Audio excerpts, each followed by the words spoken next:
Hello everyone, welcome to UGT. आज हम sample paper fourth का सेक्शन डी सॉल्व करने जा रहे हैं।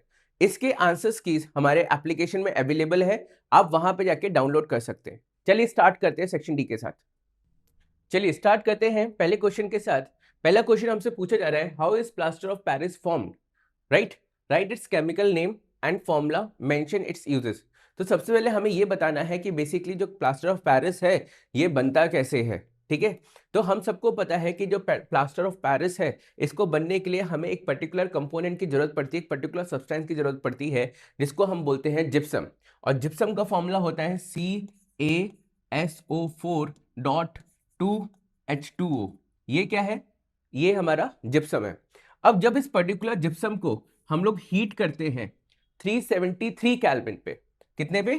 373 केल्विन पे। 373 केल्विन पे जब हम इसे हीट करते हैं तो हमें क्या मिलता है? हमें मिलता है CaSO4.12H2O। हमें क्या मिलता है? CaSO4.12H2O plus plus 1/2। ये जो पर्टिकुलर 1/2 H2O वाला पार्ट होता है ये क्या होता है? ये आपका इवेपोरेट हो जाता है। ठीक है, तो बेसिकली इसको हम क्या बोलते हैं? इसको हम प्लास्टर ऑफ पेरिस कहते हैं।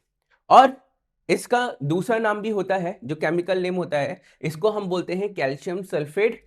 अब ये हाफ है तो हाफ को क्या बोलते हैं हम लोग? Hemy hydrate. इधर वाटर है इसलिए हाइड्रेट, 2 है इसलिए हेमी, और ये कैल्शियम सल्फेट। तो इस तरीके से हमारा क्या होता है? पीओपी बनता है। तो यहीं पे लिखा हुआ है chemical name plaster of Paris, chemical formula is this. Preparation क्या होती है? जब हम जिप्सम को 373 केल्विन में हीट करते हैं तो कुछ इस तरीके से चीजें हमारी बनती है। राइट, फिर वही है कि हमारा प्लास्टर ऑफ पेरिस को हेमीहाइड्रेट ऑफ कैल्शियम सल्फेट भी कहते हैं। ठीक है, जिसका वन वाटर मॉलिक्यूल इस तरीके से होता है। ये आपका मॉलिक्यूल्स है जो एक दूसरे के साथ अटैच होते हैं, आयन से बेसिकली एक दूसरे के साथ अटैच होते हैं, और फाइनली ये आता है। राइट, अब हमें क्या होता है, कभी कभार जो हमारा कैल्शियम सल्फेट हेमीहाइड्रेट है जिसको हम प्लास्टर ऑफ पेरिस कहते हैं, इसको हमेशा हम क्या करते हैं? मॉइस्चर प्रूफ कंटेनर्स में कैरी लोड करते हैं। क्यों लोड करते हैं? क्योंकि इन केस अगर इसने कहीं से भी इस तरीके का वाटर गेन कर लिया तो ये फिर से क्या हो जाएगा? जिप्सम में कन्वर्ट हो जाएगा। इसलिए हमेशा हम क्या करते हैं कि पीओपी हो, सीमेंट हो, हम इनको हमेशा मॉइस्चर प्रूफ कंटेनर्स में कैरी करते हैं या कंटेन करते हैं। चलिए नेक्स्ट क्वेश्चन। अच्छा, यूजेस बाकी है। यूजेस, तो सबसे पहले पीओपी कहाँ यूज होता है? वॉल्स को प्लास्टरिंग करने के लिए। फिर आपको पता है कि अगर किसी का फ्रैक्चर वैक्चर हो जाए तो बोन्स को जोड़ने के लिए। ठीक है, डेंटिस्ट्री, ठीक है, डेंटल्स में बहुत ज्यादा यूज होता है ये। राइट, फिर टॉयज और आइडल्स, भगवान की मूर्ति या बच्चों के खिलौने बनाने के लिए यूज होता है। फिर ब्लैक बोर्ड में चॉक्स लिखने के लिए यूज होता है। फिर लेबोरेटरी में ये आपका एपरेटस या प्लास्टर करने के काम आता है ताकि एयर टाइट कंटेनर बन सके। तो ये सारे क्या है? इसके यूजेस हैं। चलिए नेक्स्ट क्वेश्चन की तरफ चलते हैं। नेक्स्ट क्वेश्चन है कि हमें इंपॉर्टेंस ऑफ पीएच बताना है, और कहां बताना है? सॉइल के अंदर बताना है। ठीक है, चलिए पहले इसके बारे में बात कर लेते हैं कि जो सॉइल होता है अगर हम उसको दोबारा दोबारा दोबारा दोबारा दोबारा राइट उस पर क्रॉप ग्रो करते हैं तो इससे क्या होता है कि जो पर्टिकुलर सॉइल है वो हमारा क्या हो जाता है? वो हमारा एसिडिक इन नेचर होता है। अगर सॉइल का पीएच अगर एसिडिक इन नेचर हो गया तो उसमें क्रॉप्स को ग्रो करवाना बहुत ही ज्यादा क्या हो जाएगा? डिफिकल्ट हो जाएगा। इसलिए हमें क्या करना पड़ता है कि जब भी हम क्रॉप ग्रो करवाते हैं उससे पहले हमें सॉइल का टेस्ट करना पड़ता है, सॉइल के पीएच का टेस्ट करना पड़ता है कि कहीं सॉइल आपका एसिडिक तो नहीं है। अगर एसिडिक हुआ, हमने उस पर क्रॉप लगाया, पानी दिया, फर्टिलाइजर्स किया, तब तो हमारी क्रॉप वैसे ही खराब होनी है। राइट, इसलिए हमें क्या करना है कि जो सॉइल है उसका पीएच चेक करना है। इन केस अगर वो एसिडिक हुआ तो हम उसमें कैल्शियम ऑक्साइड CaO डालते हैं, या हम लोग मैग्नीशियम हाइड्रोक्साइड डालते हैं। राइट, या हम कोई भी बेस उसमें यूज करते हैं ताकि हम उस पर्टिकुलर सॉइल को क्या कर सके? हम आपका बेसिक इन नेचर बना सके। ठीक है, तो बेसिकली जो सॉइल है अगर उसका पीएच 6.5 to 7.3 है तो अच्छा है। अगर इससे नीचे है तो ये क्या हो जाएगा? आपका एसिडिक हो जाएगा। इससे ऊपर है तो बेसिक हो जाएगा। ज्यादा ज्यादा बेसिक भी अच्छी बात नहीं है। राइट, तो अगर इनकेस ये एसिडिक हो गया है तो हम इसमें क्या यूज करेंगे? लाइम, राइट, CaO, ताकि हम इसको क्या कर सकें? इसका बेसिक सॉल्यूशन बना सकें। या कभी कभार हम जिप्सम भी इसमें ऐड करते हैं ताकि इसको क्या कर सके? बेसिक बना सके।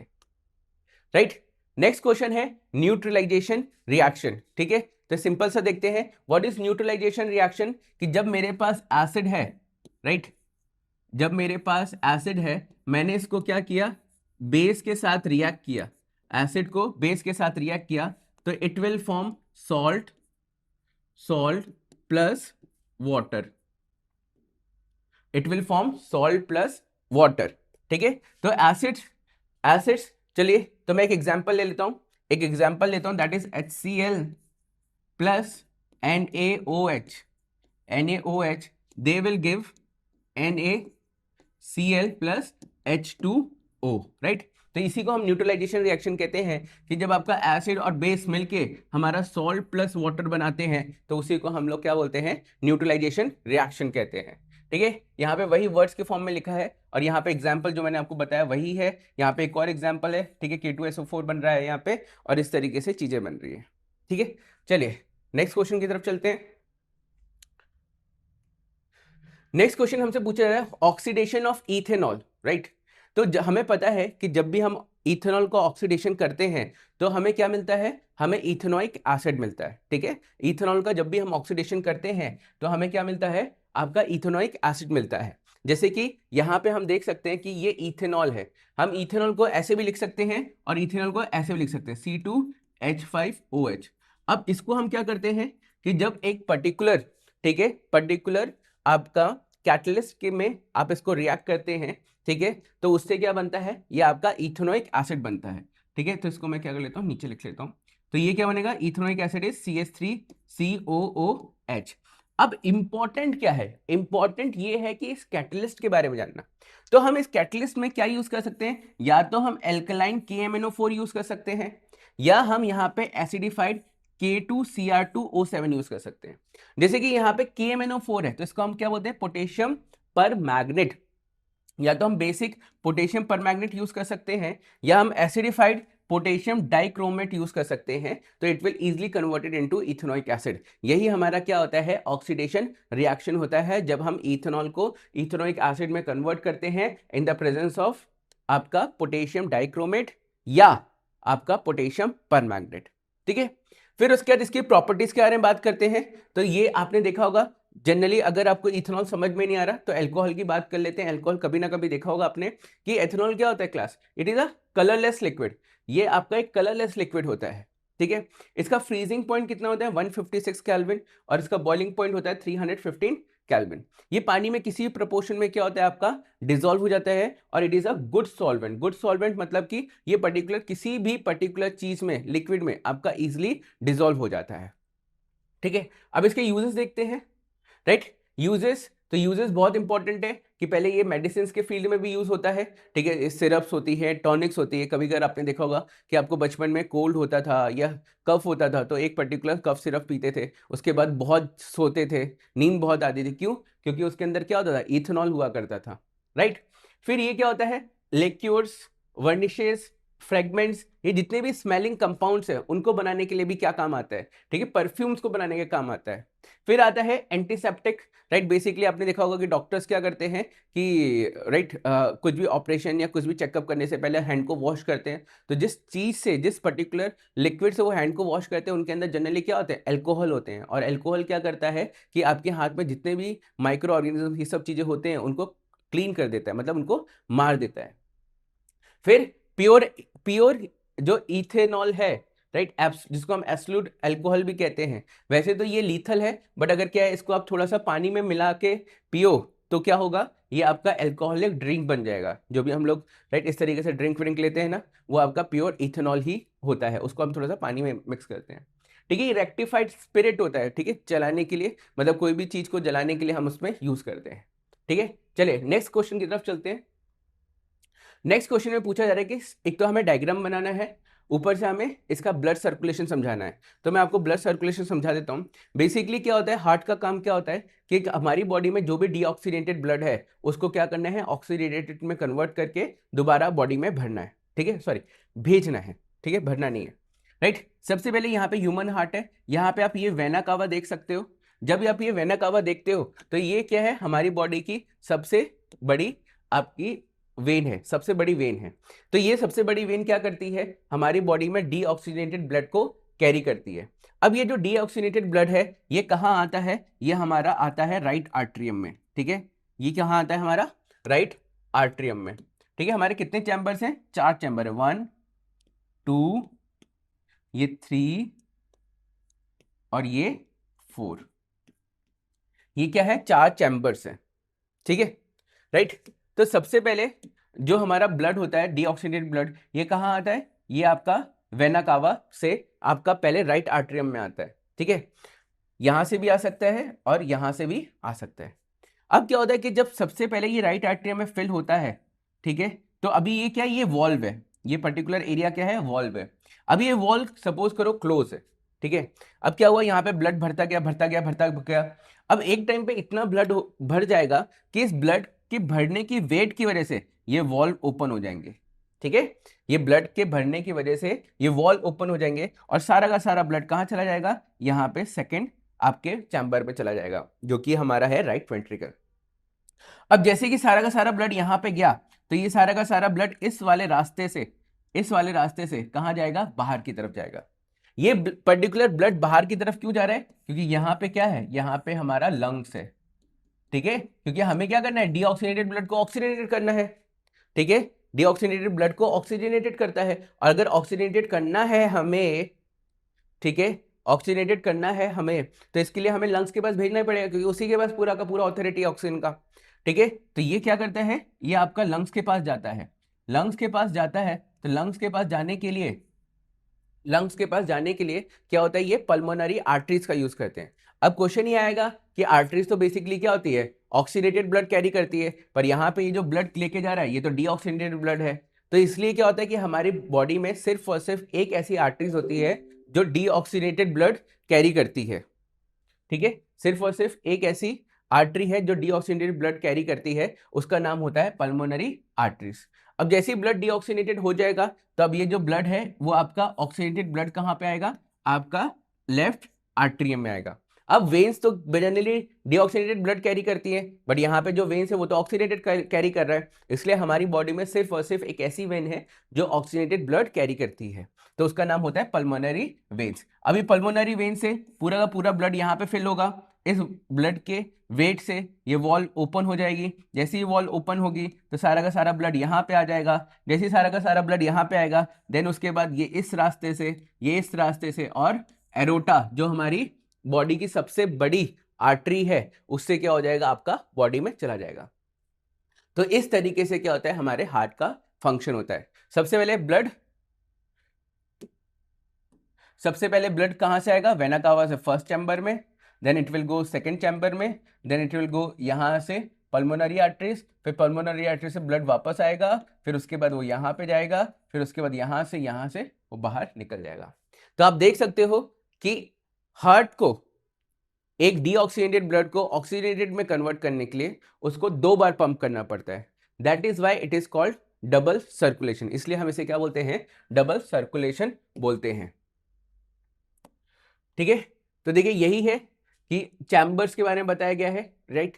फिर राइट चैम्बर में किस तरीके से डीऑक्सीनेटेड ब्लड आता है, ठीक है। फिर उसके बाद वो वॉल्स किस तरीके से कॉन्ट्रैक्ट करते हैं, फिर transfer of blood right ventricle to right atrium इस तरीके से। फिर वॉल्स का काम क्या होता है कि ताकि वो ब्लड को बैकवर्ड फ्लो ना कर सके, राइट। फिर लेफ्ट चैम्बर्स का काम क्या होता है, ठीक है, इस तरीके से है। फिर आर्ट्रियम रिलैक्स होती है तो फिर ब्लड आगे की तरफ जाता है, फिर वेंट्रिकल रिलैक्स होते हैं तो और आगे की तरफ जाता है। इस तरीके से मस्कुलर मूवमेंट होता है और जो ब्लड होता है वो पूरी बॉडी में पंप्ड होता है, ठीक है, अरोटा के थ्रू। तो आगे बढ़ने से पहले मैं आपको एक इन्फॉर्मेशन देना चाहती हूँ कि अगर आप 10 GSEB में हैं और अपने बोर्ड एग्जाम की प्रिपरेशन अच्छे से करना चाहते हैं तो हमने आपके लिए कोर्स लॉन्च किया है जिसका नाम है वॉरियर बैच। इसमें हम आपको पढ़ाएंगे 2 सब्जेक्ट, मैथ्स और सोशल साइंस। इसमें आपको प्रोवाइड किया जाएगा लाइव लेक्चर्स, उसके साथ साथ रिकॉर्डेड लेक्चर्स भी, फिर previous year question paper solution, regular test conduct कराए जाएंगे और आप हमको ऐप में मैसेज करके अपने डाउट्स कभी भी क्लियर कर सकते हैं। इसके अलावा गाला पेपर सॉल्यूशन, दोनों ही सब्जेक्ट के गाला पेपर वीडियो सॉल्यूशन मिलेगा और आपको सॉल्यूशन की PDF भी मिल जाएगी। फिर previous year question paper from 2022 to 2025, इसका भी वीडियो सॉल्यूशन प्लस सॉल्यूशन की PDF भी आपको हमारे ऐप में मिल जाएगी। Chapter wise important question and objectives, दोनों ही सब्जेक्ट के आईएमपी क्वेश्चंस चैप्टर वाइज और आईएमपी ऑब्जेक्टिव्स मिलेंगे आपको। Then text book exercise solution social science, maths की जो टेक्स्ट बुक एक्सरसाइज है उसका तो आपको यूट्यूब पर मिल ही रहा है, लेकिन सोशल साइंस में भी जो टेक्स्ट बुक की एक्सरसाइज है उसका सॉल्यूशन भी आपको ऐप में मिल जाएगा। Chapters wise hand written note, social science में जो सारे चैप्टर्स हैं उन सबके हैंड रिटन नोट्स की पीडीएफ आपको मिल जाएगी। Introduction plus exercise solution PDF, maths में आपको जितने भी चैप्टर्स हैं उनका इंट्रोडक्शन और सारे एक्सरसाइज की सॉल्यूशन की पीडीएफ, ये सारी चीजें हम हमारे ऐप में प्रोवाइड करेंगे आपको। हमारे ऐप का नाम है यूजीटी, जो प्ले स्टोर पर अवेलेबल है, और अगर आप ऐप स्टोर से डाउनलोड करना चाहते हैं तो इसका नाम है माई इंस्टीट्यूट। तो आज ही हमारे ऐप को डाउनलोड कीजिए और कोर्स परचेज कीजिए। All the best. चलिए नेक्स्ट क्वेश्चन चलते हैं। नेक्स्ट क्वेश्चन है कि right the 2 stages of urine formation, किस तरीके से 2 स्टेजेस में हमारा यूरिन फॉर्मेशन होता है। तो सबसे पहले एक चीज समझ लेते हैं कि urine formation, right, basically urine formation क्यों होता है। हमारे बॉडी में यूरिन फॉर्मेशन इसलिए होता है क्योंकि हमारी बॉडी में बहुत सारा एक्सक्रीटरी सब्सटेंस होता है जो कि हमारी बॉडी के लिए बिल्कुल भी अच्छा नहीं होता है। अगर हम वो एक्सक्रीटरी सब्सटेंस अगर हम अपनी बॉडी से बाहर ना निकालें तो इसकी वजह से क्या हो सकते हैं, बहुत सारे ऑर्गन्स में इश्यूज आ सकते हैं या ऑर्गन फेलियर भी होने की समस्या पैदा हो सकती है। ठीक है, अब क्वेश्चन ये आता है कि ये पर्टिकुलर एक्सक्रीशन आता कहाँ से है। तो हमें पता है कि हमें पर्टिकुलर 1 सेकंड के अंदर या 1 मिली सेकंड के अंदर हमारी बॉडी के अंदर करोड़ों सेल्स बन रहे हैं और मर रहे हैं। जो सेल्स बन रहे हैं वो तो अपना काम कर रहे हैं, लेकिन जो सेल्स मर गए हैं वो क्या होते हैं, हमारे ब्लड में डिसॉल्व हो जाते हैं। जैसे वो हमारे ब्लड में डिसॉल्व होते हैं तो it will create a nitrogenous waste, वो नाइट्रोजियस वेस्ट बन जाते हैं। अब वो नाइट्रोजियस वेस्ट और यूरिया, फिर यूरिक एसिड, यही सब चीज़ें मिलके बनती हैं और ये हमारी बॉडी के लिए क्या होती हैं, बहुत ही ज़्यादा हार्मफुल और डैमेजेबल होती हैं। इसलिए हमें क्या करना चाहिए, इस बॉडी को बाहर निकालना चाहिए। तो यूरिन फॉर्मेशन के जनरली क्या होते हैं, 2 प्रोसेस होती हैं। ठीक है, 2 स्टेप्स में फॉर्म होता है। एक तो सबसे पहले होता है माइक्रोफिल्ट्रेशन। ये बेसिकली जो माइक्रोफिल्ट्रेशन है ये होता कहाँ है, ये माइक्रोफिल्ट्रेशन हमारी बॉडी में जो किडनी के अंदर नेफ्रॉन है उसके अंदर होता है। ठीक है, तो बेसिकली जो किडनी के अंदर ब्लड आता है वो कहाँ से आता है, रीनल आर्टरीज से आता है। रीनल आर्टरीज के बाद जो ये बॉमल्स कैप्सूल्स होते हैं, बॉमल्स कैप्सूल के अंदर ग्लोमेरुलस होता है। ठीक है, ये ग्लोमेरुलस होता है। ये ग्लोमेरुलस के अंदर जो ब्लड आता है वो प्रेशराइज से आता है और ये प्रेशराइज होने की वजह से इसके अंदर जो ब्लड होता है वो आपका फिल्टर होता है। ठीक है, तो ये जो पर्टिकुलर ग्लोमेरुलस है ये जब कहते हैं ब्लड को फिल्टर करता है, इसी को हम क्या बोलते हैं, माइक्रो फिल्ट्रेशन कहते हैं। राइट, अब आता है रीअब्जॉर्प्शन। ठीक है, हमारी बॉडी को ये नहीं पता कि कौन सी चीज़ अच्छी है कौन सी चीज़ बुरी है। मतलब बेसिकली जो हमारे ये बोमेंस कैप्सूल है उनके अंदर जो ग्लोमेरुलस हैं उनके अंदर इनको नहीं पता कि कौन सी चीज़ अच्छी है कौन सी चीज़ बुरी है। तो क्या होता है कि जब यहाँ पे फिल्ट्रेशन होता है तो कुछ अच्छी चीज़ों का भी फिल्ट्रेशन होता है, जैसे कि इसमें अमीनो एसिड्स आ जाते हैं, वाटर ड्रॉपलेट्स आ जाते हैं, आपके इंपॉर्टेंट सॉल्ट्स आ जाते हैं, अमीनो एसिड्स आ जाते हैं। ये क्या है, इंपॉर्टेंट सब्सटेंस है। तो हम इनको अपनी बॉडी से बाहर तो नहीं जाने दे सकते हैं, इसलिए उनको अपनी बॉडी में रिटेन करने के लिए हम लोग फिर एक आगे की प्रोसेस करते हैं जिसको हम कहते हैं रीअब्जॉर्प्शंस। ठीक है, तो रीअब्जॉर्प्शंस के लिए क्या होता है, इनिशियली जब फिल्टर हो जाता है तो हमारे पास क्या बनते हैं, ग्लूकोज, एमिनो एसिड्स, सॉल्ट्स और कुछ अमाउंट ऑफ वाटर्स जो कि सिलेक्टिवली रीअब्जॉर्ब हो जाते हैं वॉल्स ऑफ द नेफ्रॉन। हमने देखा होगा कि वॉल्स, हमने नेफ्रॉन का डायग्राम देखा होगा जिसमें क्या होता है कि जो नेफ्रॉन के पास आपकी कैपिलरीज होती हैं वो इन अच्छी चीजों को क्या करती है, दोबारा रीअब्जॉर्ब कर लेती है। ठीक है, वो कोलाइडेड ट्यूब की तरह होती है। ठीक है, after absorption cutting certain excretory products. ठीक है, ये क्या करता है हमारा, उसके बाद यूरिन फॉर्मेशन करता है और बेसिकली जो यूरिन फॉर्म होता है ये ग्लोमेरुलस ऑफ द किडनी के द्वारा ही किया जाता है। चलिए आगे चलते हैं। ठीक है, अब एक क्वेश्चन है 52, इसमें बोला जा रहा है a student has a difficulty in reading the black board. ठीक है, while sitting in the last row. ठीक है, तो बेसिकली ये जो केस है ये किसका है, ये मायोपिया का है। तो जनरली मायोपिया क्या है क्लास, एक इस तरीके की डिफेक्ट है जिसमें हमें दूर का नहीं दिखाई देता, पास का दिखाई देता है। जितने भी 35 ईयर से नीचे है, जितने भी आपके क्लास में आपके दोस्त जिन्होंने भी स्पेक्स पहने हुए हैं, जिनके भी कहते चश्मे हैं, उन सबको कौन सा डिफेक्ट है, मायोपिया डिफेक्ट है। क्योंकि जनरली जो मायोपिया डिफेक्ट होता है वो बच्चों को किस में होता है, वो आपका कम एज में ही होता है, उनको दूर का नहीं दिखाई देता, पास का जनरली दिखाई देता है। करेक्ट। तो ये भी पर्टिकुलर एक स्टूडेंट है जो लास्ट बेंच में बैठा हुआ है और लास्ट बेंच में बैठे हुए उसको ब्लैक बोर्ड नहीं दिखाई दे रहा है। तो इस तरीके के डिफेक्ट को हम क्या बोलते हैं, मायोपिया कहते हैं। ठीक है, तो मायोपिया और near sightedness, it is a kind of defect in which a near by object can be seen but distant objects can not seen. ठीक है, तो उनका जो फार पॉइंट होता है वो शिफ्ट हो जाता है और उनका ऑब्जेक्ट भी हम अच्छे से देख नहीं पाते। ठीक है, फिर उसके बाद कि इसके कॉजेज क्या है, पहले हम डायग्राम देख लेते हैं कि बेसिकली क्या होता है कि जो लाइट रे आती है वो पहली क्या होती है, कन्वर्ज हो जाती है। पहली क्या होती है, कन्वर्ज होती है। एक्चुअली बनना इसको ऐसे चाहिए था, बट ये पहली कन्वर्ज होती है, इसलिए क्या होता है, रेटिना पे इसका इमेज फॉर्मेशन नहीं होता है। तो अब इसका रीजन क्या है, इसका रीजन ये है कि या तो पहला रीजन ये होगा कि इसका आई बॉल इंक्रीज हो गया, क्योंकि आई बॉल इंक्रीज होने की वजह से क्या हो सकता है कि ये जो रे पहले यहां पे बन रही थी वो आगे शिफ्ट हो गई है, राइट राइट। और दूसरा है कि इसकी फोकल लेंथ क्या हो गई, चेंज हो गई है, मतलब डिक्रीज हो गई है। पहले जो फोकल लेंथ यहां तक जाती थी, अब वो फोकल लेंथ क्या हो रही है, उससे पहले ही शिफ्ट हो गई है। तो ये एज अ रिजल्ट दो चीजें हो सकती हैं। तो एक्सेसिव कर्वेचर मतलब कि focal length of the eye lens decreases, जो मैंने आपको बताया, या इसकी आई बॉल एलोंगेटेड हो गई होगी, जिसकी वजह से क्या होता है कि चीजें इनको देखने में दिक्कत आती है। ठीक है, ड्यू टू दिस डिफेक्ट जो रेज होती हैं वो क्या होती हैं, फोकस नहीं हो पाती है रेटिना के ऊपर और पहले ही फॉर्म्ड हो जाती हैं, और इस तरीके के लोगों को क्या होता है कि दूर का नहीं दिखाई दे पाता और पास का इजिली दिखाई दे जाता है। ठीक है, अब इसका करेक्शन देखेंगे, राइट। करेक्शन करेक्शन क्या होता है, करेक्शन हम क्या कर सकते हैं, एक suitable power of concave lens का यूज करें, right. Suitable power of concave lens का यूज करेंगे। यहाँ पे आप देख सकते हो कि हमने जब कॉन्केव लेंस का यूज किया तो इस तरीके से रेस गई, फिर इस तरीके से आपका रेटिना के ऊपर इसका फोकस हो गया। ठीक है, जब हम कहते हैं suitable power of convex lens पढ़ेंगे तो इससे क्या होगा, ये हमारा जो डिफेक्ट है वो सही हो जाएगा, राइट। चलिए नेक्स्ट क्वेश्चन की तरफ चलते हैं।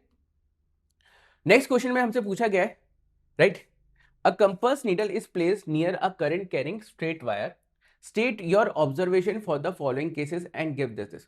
तो मतलब कि हमें पहले एक सिचुएशन दे रखी है और सिचुएशन क्या है कि कंपास निडल को एक करंट कैरिंग कंडक्टर के पास रखा गया है। क्लास में पहले आपको एक चीज समझा देता हूं कि जहां पे भी आपका करंट होगा वहां पे ऑब्वियसली आप समझ लेना कि मैग्नेटिक फील्ड होगी, और जहां पे मैग्नेटिक फील्ड होगी वहां पे आपका करंट होगा।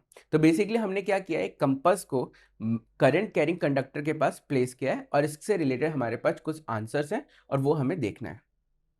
ठीक है, पहला है कि पहला क्वेश्चन ये है कि direction of the electric current in the wire is reversed. ठीक है, अगर हमने एक कंडक्टर के अंदर अगर इलेक्ट्रिक करंट की डायरेक्शन को क्या कर दिया, रिवर्स कर दिया, तो क्या होगा, तो जो हमारी मैग्नेटिक फील्ड लाइंस है वो भी क्या हो जाएंगी, रिवर्स हो जाएंगे। जैसे कि फॉर एग्जांपल मैंने एक कंडक्टर लिया, ठीक है, कुछ इस तरीके से कंडक्टर लिया और इसमें जो इलेक्ट्रिसिटी है पहले वो इस तरीके से, ठीक है। तो अगर मैं फ्लेमिंग्स, अगर मैं राइट हैंड थंब रूल लगाऊं, राइट हैंड थंब रूल लगाने से क्या होगा कि जो मेरी डायरेक्शन होगी मैग्नेटिक फील्ड लाइंस की वो इस तरीके से होगी। पर वही अगर मैं करंट की डायरेक्शन चेंज कर दूं, मैंने अब करंट की डायरेक्शन नीचे कर दी है, ठीक है, अब मैं क्या करूंगा, अब मैं कुछ इस तरीके से लगाऊंगा, तो जो मेरी क्या कहते हैं मैग्नेटिक फील्ड लाइंस की डायरेक्शन होगी वो भी क्या हो जाएगी, चेंज हो जाएगी। तो सिंपल सी चीज है कि अगर आपका डायरेक्शन ऑफ द करंट अगर रिवर्स हुआ तो इसकी वजह से क्या होगा कि जो आपका मैग्नेटिक फील्ड लाइंस है वो भी आपकी चेंज हो जाएंगी। ठीक है, उसके पीछे रीजन ये है कि आपका मैग्नेटिक फील्ड लाइंस और करंट एक दूसरे पे क्या होते हैं, डिपेंडेंट होते हैं। नेक्स्ट क्वेश्चन पूछा जा रहा है कि magnitude of electric current in the wire is increase. Magnitude का मतलब क्या हुआ, मैग्नीट्यूड का मतलब ये हुआ कि हमने अब करंट बढ़ा दिया है, ठीक है, नंबर्स बढ़ा दिए। मतलब कि जैसे कि ये पर्टिकुलर एक सर्किट है, ये बैटरी है, ये बैटरी है, यहाँ पे ये 6 वोल्ट है, राइट, और यहाँ पे ये 12 वोल्ट है। ठीक है, तो यहाँ पे जो मैग्नीट्यूड है, ठीक है, वो 6 वोल्ट है और 12 वोल्ट है। ठीक है, तो इसकी वजह से करंट भी ज्यादा होगा। तो अगर हमने करंट इंक्रीज कर दिया तो क्या होगा, मैग्नेटिक फील्ड लाइंस भी बढ़ जाएंगी, क्योंकि मैग्नेटिक फील्ड लाइंस क्या होती है, magnetic field lines is directly proportional to the current. ठीक है, मैग्नेटिक फील्ड लाइंस क्या होती है class, directly proportional to the current होती है, तो वो भी वायर्स में इंक्रीज हो जाएंगी। Next question, the compass needle is displaced away from the straight wire. अब क्या होता है कि कंपास क्या हो गया, आपका डिस्प्लेस हो गया। मतलब ये कंपास हमने क्या किया था, करंट कैरिंग कंडक्टर के पास रखा था, तो जो उसका निडल है वो आपका डिस्प्लेस हो गया। क्यों डिस्प्लेस हो गया? क्योंकि करंट कैरिंग कंडक्टर क्या फॉर्म करेंगे, आपके मैग्नेटिक फील्ड लाइंस फॉर्म करेंगे। तो मैग्नेटिक फील्ड लाइंस और कंपास के अंदर भी मैग्नेट है, तो वो दोनों एक दूसरे को क्या करेंगे, डिफ्लेक्ट कर देंगे। तो वही यहाँ पे लिखा गया है, ठीक है। तो यहाँ पे इसका रीजन है कि जो मैग्नेटिक स्ट्रेंथ है वो it is inversely proportional to the right distance. मतलब बेसिकली क्या हुआ कि आपका ज्यादा डिफ्लेक्शन इसलिए हुआ क्योंकि हमने क्या किया, जो करंट कैरिंग वायर था उसको हम मैग्नेटल कंपास से क्या किए, दूर लेके चले गए, ठीक है। अब जब कंपास को दूर लेके जाएंगे करंट कैरिंग कंडक्टर से, तो वो क्या हो जाएगा, आपका कम डिफ्लेक्ट करेगा। यहां पे यही पूछा गया है। चलिए नेक्स्ट की तरफ चलते हैं। Right, on which factor the magnitude of electric field produced in a state carrying conductor depends. ठीक है, तो बेसिकली जो हमारा मैग्नीट्यूड ऑफ इलेक्ट्रिक फील्ड होता है, ठीक है, जो प्रोड्यूस किया जाता है, वो कहते हैं स्टेट करंट कैरिंग वायर पे किस चीज पे डिपेंड करता है। तो सबसे पहला तो राइट ये मैग्नीट्यूड ऑफ इलेक्ट्रिक करंट पे इलेक्ट्रिक फील्ड डिपेंड करती है, ठीक है। दूसरा डिस्टेंस ऑफ द कंपास, जितना ज्यादा डिस्टेंस ऑफ द कंपास होगा उतना ज्यादा डिफ्लेक्शन आपका कंपास के अंदर कम आएगा और उतना ज्यादा क्या होगा आपका राइट कहते करंट कंपास तक नहीं पहुंचेगा, ठीक है। चलिए नेक्स्ट क्वेश्चन की तरफ चलते हैं। नेक्स्ट क्वेश्चन है हमारे पास difference between right abiotic components and biotic components के बारे में, ठीक है। तो अबायोटिक कंपोनेंट्स क्या होते हैं? अबायोटिक कंपोनेंट्स ऐसे कंपोनेंट्स होते हैं, ठीक है, जिसमें क्या होता है हमारा जो हमारे लिविंग थिंग्स होते हैं, ठीक है। ऐसे कंपोनेंट्स जो आपके लिविंग थिंग्स होते हैं राइट, उनको हम क्या बोलते हैं, सॉरी अबायोटिक वो होते हैं जो हमारे राइट जो हमारे नॉन लिविंग थिंग होते हैं राइट, जिनके अंदर physical factors like temperature, rainfall, moisture, wind, ये सब चीजें आती हैं। और अबायोटिक फैक्टर्स लाइक टेम्परेचर, ये सब चीजें क्या होती हैं उनके अंदर मिलते हैं। बायोटिक फैक्टर्स क्या होते हैं? बायोटिक फैक्टर्स वो फैक्टर्स होते हैं इकोसिस्टम के अंदर राइट, जो कहते हैं आपके लिविंग ऑर्गेनिजम्स होते हैं। जो भी नॉन लिविंग ऑर्गेनिजम्स होते हैं वो अबायोटिक होते हैं, और जो भी लिविंग ऑर्गेनिजम्स होते हैं वो बायोटिक कंपोनेंट्स होते हैं, ठीक है। नेक्स्ट क्वेश्चन ये है, what is ozone depletion, which chemical are responsible for the depletion of ozone layer, ठीक है। तो बेसिकली ओजोन डिप्लीशन क्या है? तो सबसे पहले हम ओजोन लेयर समझते हैं। Ozone layer it is a kind of layer which is present in our stratosphere, ठीक है। अब ये ओजोन लेयर क्या करता है कि हमें पता है कि जो सन से रेज आती हैं वो बहुत तरह की रेज आती हैं, ठीक है राइट, जिसमें कि alpha rays, beta rays, gamma rays, ठीक है। इसमें से एक रेज होती है अल्ट्रा वायलेट रेज। जो ये यूवी रेज होती हैं ये हमारे अर्थ के लिए बहुत ही ज्यादा हार्मफुल होती हैं। तो इसकी वजह से क्या होता है कि जो हमारे पास जो लेयर होती है ओजोन की, वो क्या करती है यूवी रेज को पहली क्या करती है, रिफ्लेक्ट बैक कर देती हैं, जिसकी वजह से वो अर्थ की तरफ बिल्कुल भी ना आए, ठीक है। तो यही ओजोन लेयर का काम है। अब ओजोन लेयर डिप्लीशन क्यों हो रहा है? ओजोन लेयर का बेसिकली डिप्लीशन का रीजन है वो है पॉल्यूशन, ठीक है। पॉल्यूशन इतना ज्यादा हो रहा है जिसकी वजह से जो ओजोन लेयर है वो क्या हो रही है, डिप्लीट हो रही है, राइट, ठीक है। तो राइट इस वजह से हो रही है। और उसको डिप्लीशन होने का रीजन क्या है? तो ये क्लोरोफ्लोरोकार्बन, हाइड्रोफ्लोरोकार्बन और ये ऑक्साइड्स ऑफ नाइट्रोजन, जो कि आपके पॉल्यूशन के पॉल्यूटेंट्स हैं बहुत बड़े, जिसकी वजह से ये ओजोन डिप्लीशन हो रहा है, राइट। यहां पे क्लास हमारा सैंपल पेपर 4 का सेक्शन डी खत्म होता है। अगर इससे रिलेटेड कोई भी डाउट है तो आप हमारे कमेंट में पूछ सकते हैं, और अगर इसके आंसर्स आपको चाहिए तो हमारे एप्लीकेशन में जाके डाउनलोड कर सकते हैं। Thank you and have a nice day.